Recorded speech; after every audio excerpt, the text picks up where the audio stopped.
नमस्कार दोस्तों, आप हैं सिटी स्पाइडी फेसबुक लाइव पर। मैं हूं दामिनी और मैं हूं श्रुति। और एक बार फिर से हम बातों बातों में साथ हैं बातें लेकर। जी हाँ, बहुत सारी बातें करने वाले हैं। और हम श्रुति, बातें तो आप तब करेंगी, पहले ये बताइए, ऐसे इतने दिनों बाद दिख रही हैं, मिल रही हैं, लगता है कुंभ के मेले में बिछड़े थे और आज टकराए हैं। कुंभ की तो बात ही है, कुंभ के बारे में ही बात करने वाले हैं कि गुरु ग्रह जो है वो कुंभ राशि में पहुंच गए हैं। अरे बाप रे, मतलब कुंभ भी आ रहा है, गुरु ग्रह भी आ रहा है। मेले वेले तो लगते रहते हैं यार, कुंभ का मेला भी अब लग गया। अब ये ठीक है कि ये 12 सालों में एक बार लगता है, पर इतना क्या फर्क पड़ता है? देखिए, 12 सालों का बहुत ज़्यादा फर्क पड़ता है। अगर मैं बात करूं गुरु ग्रह की, तो ये एक साल एक राशि में रहता है और इसको 12 राशियों को पार करने के लिए 12 साल लगते हैं। तो 12 साल बाद जब वो फिर से कुंभ राशि में आते हैं तो कुंभ मेला लगता है। यार, आपकी बातों से मुझे ऐसा लग रहा है कि कोई ज्योतिषविद बोल रहा है जिसके पीछे एक हिस्टोरिकल, एक पौराणिक, एक ज्योतिषीय महत्व है। तो यही बता दीजिए कि वो महत्व क्या है, कुछ तो खास है। जी हाँ, बिल्कुल है। देखिए, ज्योतिषीय महत्व की अगर मैं बात करूं तो ये जो कुंभ का मेला है और इसका जो समय तय होता है वो ज्योतिषीय गणनाओं यानी कि एस्ट्रोलॉजिकल सिग्निफिकेंस के अकॉर्डिंगली, एस्ट्रोलॉजिकल कैलकुलेशंस के अकॉर्डिंगली ही सेट होता है। और बात सिर्फ जो गुरु ग्रह है, जुपिटर की है, वो एक्वेरियस साइन में जाने की नहीं है।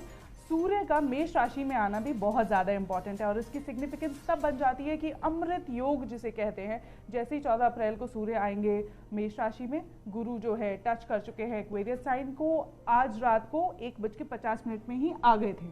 अब आपने कुंभ बोला है तो मुझे पता है, कुंभ से और कलश से वो याद आ गया जो अमृत मंथन हुआ था, विष निकला था, अमृत निकला था, वगैरह वगैरह, कुछ वैसे ही क्या? हाँ जी, बिल्कुल। देखिए, इसकी मैथोलॉजिकल सिग्निफिकेंस जो है ना वो बहुत बड़ी है। मैथोलॉजिकल सिग्निफिकेंस यानी कि हमारी पौराणिक जो कथाएं हैं उनमें देवताओं का और असुरों का जो है युद्ध हुआ था समुद्र मंथन में अमृत कलश को लेके। जब समुद्र मंथन हुआ था उस कथा में ऐसा कहा जाता है दामिनी कि धन्वंतरी जो हैं आयुर्वेद के देवता, वो एक अमृत का कलश लेकर आए थे जिसको पीने से सबको जो है इमॉर्टैलिटी अचीव हो जाती है, यानी कि वो कभी नहीं मरेंगे, हमेशा अमर हो जाएंगे। और उस चीज़ को लेके जो है देवता और असुर बहुत लड़े थे। और उनकी लड़ाई की खास बात यह है कि 12 दिन वो लगातार लड़ते रहे थे। तो देवताओं के 12 दिन जो हैं वो इंसानों के 12 साल हैं। उनका एक दिन हमारा 1 साल के बराबर है। तो माइथोलॉजिकल जो सिग्निफिकेंस है पौराणिक कथाओं की वो यही है। यही कहा जाता है कि उस अमृत को सेलिब्रेट करने के लिए हम इस दिन को मनाते हैं। और उस अमृत कलश की जो बूंदें हैं वो हमारे देश में कई जगह गिरी थी। इनफैक्ट मैं इस बारे में देख रही थी कि कहाँ कहाँ गिरी थी। ऐसा कहा जाता है कि प्रयागराज, हरिद्वार, उज्जैन, नासिक, ऐसी जगहों पे उस अमृत कलश से जो है बूंदें गिरी थी, तो इसलिए उस जगह पे मनाया जाता है। ये तो खैर बात हुई पौराणिक कथाओं की बात, लेकिन ज्योतिषीय गणना के अकॉर्डिंगली भी उसके स्पेसेस यानी कि जिस जगह वो मेला होगा, जैसे अर्ध कुंभ का मेला या पूर्ण कुंभ का मेला, वो उसके अकॉर्डिंगली तय किया जाता है। श्रुति, यहाँ पर एक बात मुझे समझ में नहीं आती कि बीता कल तो बीता कल होता है, अब देवताओं की बात, राक्षसों की बात, अमृत की बात, बीते ज़माने की बात हो गई, तो इसका हम आम इंसानों की ज़िंदगी पर और वर्तमान समय में क्या और कैसे प्रभाव पड़ता है?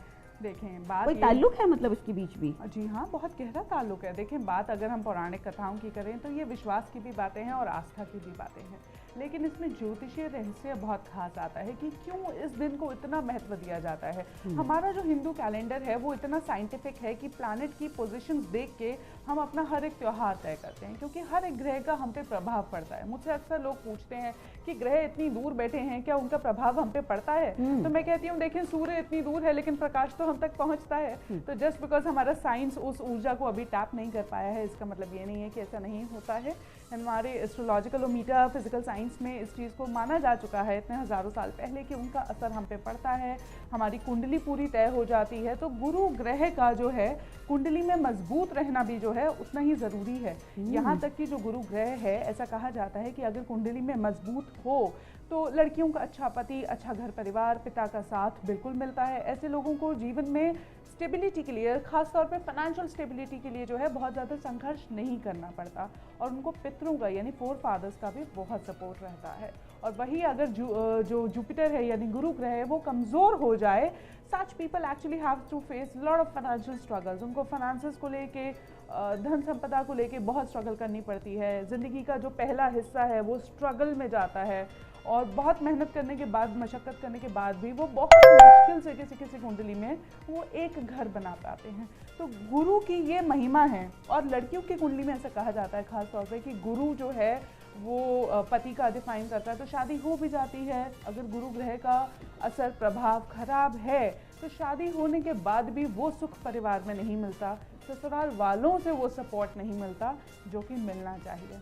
क्या बात है। वैसे श्रुति, आपकी बहुत सारी खूबियों के साथ आपकी ये जो एक छिपी हुई प्रतिभा है जिसे आप बहुत कम सामने लाते हैं कि आप ज्योतिष का, वास्तु का बहुत गहरा ज्ञान रखती हैं, उसकी खूबियाँ और उसकी झलक हमें अक्सर देखने को मिलती है। अब देखिए, हम इस इवेंट को, यानी कि माफ़ कीजिएगा, कुंभ मेले को एक मेले ठेले की तरह ही ले रहे हैं कि जाएंगे, चाट पकौड़ी खाएंगे, नहाएंगे और चले आएंगे। अब नहाने से मुझे याद आया कि भाई हम तो बहुत साफ़ सुथरे लोग हैं, दिन में 2 बार ज़रूर नहाते हैं, लेकिन किसी खास दिन, खास मुहूर्त, खास मौके या खास समय पर ये जो नहाने की बात कही जाती है कि आज स्नान पड़ रहा है या आज कुछ ऐसा, क्या इसका कोई खास महत्व होता है? जी हाँ, बिल्कुल खास महत्व होता है। देखें, जैसे मैंने ज्योतिष के बारे में बताया कि सूर्य जो है वो मेष राशि में होते हैं, तभी जो है पूर्ण कुंभ अमृत योग की जो है वो शुरुआत होती है।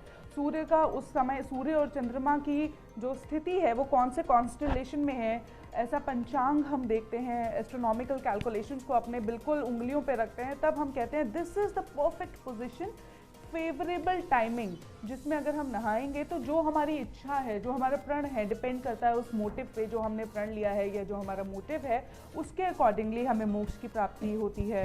या हम चाहते हैं कि हमें कोई इच्छा है हमारी कि हमारा करियर अच्छा हो जाए या हमारे घर में सुख शांति रहे, तो इस तरह की जो इच्छाएं होती हैं। और खास करके ये कहा जाता है कि कुंभ के मेले में उस समय नहाने से जो है सारे पाप धुल जाते हैं, पर पाप से ज़्यादा मुझे लगता है ना कि इच्छाएं पूरी होती हैं और फाइनेंशियल स्टेटस जो है वो बेटर होता है।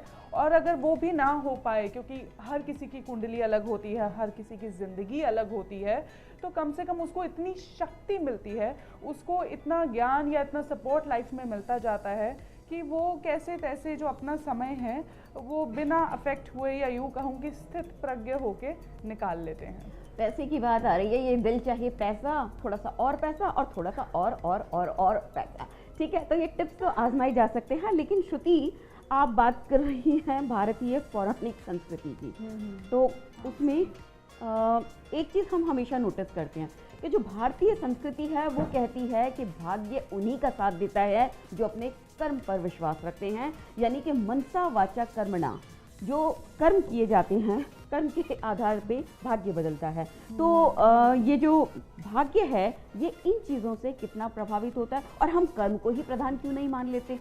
देखिए, कर्म तो प्रधान है, ये तो गीता में श्री कृष्ण भी कह गए हैं कि लेकिन 3 रास्ते हैं।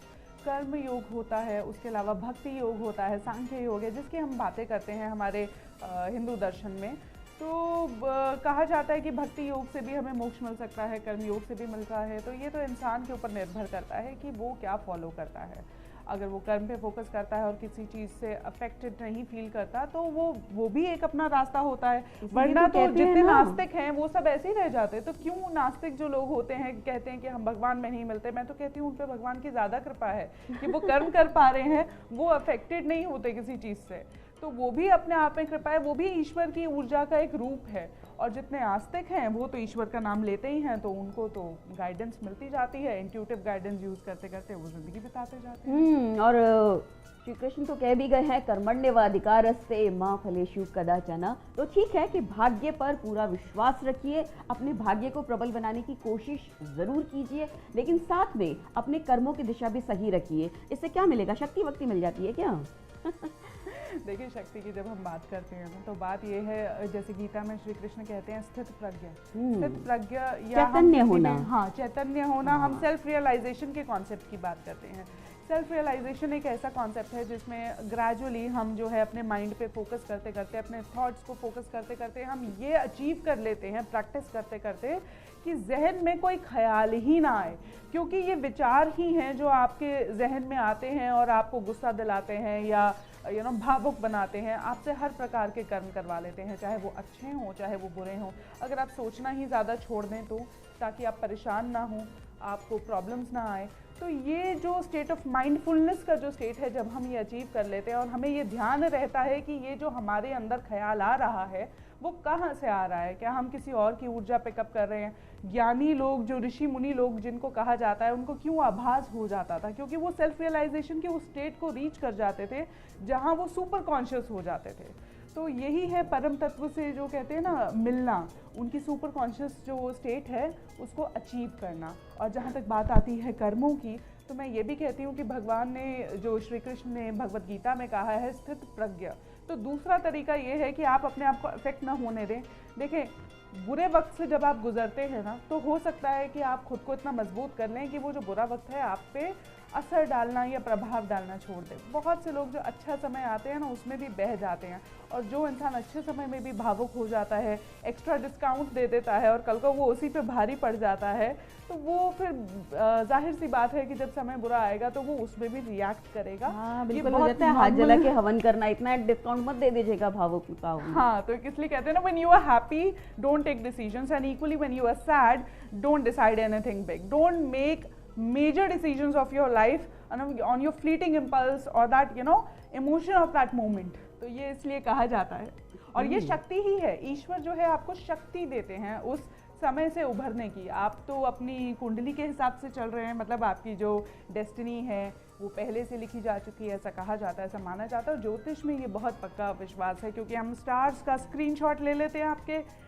जन्म के समय का, उसके अकॉर्डिंगली आपकी पहले से लाइफ तय होती है। तो हम लोग सिर्फ उपाय करते हैं, उसका जीपीएस सिस्टम को यूज़ करते हैं, जो भी best of the situation we could make of it हम उसको बनाते हैं, उसका फ़ायदा उठाते हैं और अपने आप को आगे लेकर जाते हैं। तो बस ये महत्व है कि जुपिटर जो है यानी कि गुरु बृहस्पति जो है कुंभ राशि में जाते हैं, तो इच्छा पूर्ति की वो राशि है, लाभ की राशि है, तो आर्थिक लाभों की राशि है, आर्थिक लाभ का ये समय है। इसका भरपूर जो है उपयोग करिए, और अब से आने वाला जो 1 साल और 2 साल हैं वो ज़्यादातर राशि और ज़्यादातर लोगों के लिए बहुत अच्छा जाएगा। और देश की आर्थिक स्थिति भी ऐसा कहा जा सकता है कि इस साल अक्टूबर से अगले साल तक के अक्टूबर में बहुत बेहतर होती हुई दिखाई देगी। क्या बात है। तो दोस्तों, हमने ये जाना कि कुंभ सिर्फ एक मेला नहीं होता है, बल्कि ये भारतीय संस्कृति का एक बहुत मजबूत प्रतीक है, न सिर्फ हमारे देश में बल्कि विदेशों तक में। पहली बात। और दूसरी बात, हमारी संस्कृति जो कि कर्म पर आधारित है, वो कहती है कि कर्म ही भाग्य को प्रबल बनाता है। जब भाग्य प्रबल होता है तो शक्ति आती है, पैसा आता है, फिर मजे आते हैं और हम दुनिया जीत जाते हैं। लेकिन आप सारे भोग करके जिंदगी को पार कर जाते हैं और मोक्ष की राह पर आगे निकल जाते हैं। लेकिन अगर शक्ति पाकर भी आप विनीत बने रहना चाहते हैं, सरल बने रहना चाहते हैं, तो चलते चलते मैं आपको ये पंक्तियां जरूर सुनाना चाहूंगी जो हमारे महाकवि की है कि क्षमा शोभती उसी भुजंग को जिसके पास गरल हो, वो क्या जो दंतहीन विषहीन विनीत सरल हो। यानी कि ताकत जरूर बनाइए, लेकिन ताकत को अपनी खूबी बनाइए, कमी नहीं बनाइए। और ऐसी बातों में बातों में हमारे साथ जुड़ते जाइए। क्यों श्रुति? जी बिल्कुल सही बात है। इसके लिए क्या करना होगा? Like, share and subscribe. और हमारी ये जो बातें हैं ना, जो लाइव लेके हम आ जाते हैं हर बार किसी मुद्दे पे, किसी टॉपिक पे बात करने के लिए या किसी डिस्कशन के लिए, अगर ये आपको पसंद आती हैं तो जुड़े रहिए। और वो जो बेल आइकन आता है, चाहे वो यूट्यूब पे हो या वो जो इंस्टेंट नोटिफिकेशन वाला आइकन होता है फेसबुक पे, तो वो ऑल रिमाइंडर्स वाला उसको दबा दीजिए। हमारी सारी बातें आप तक पहुँच जाएंगी, हर बात को लेकर आएंगे आपके पास। तब तक के लिए बाय बाय।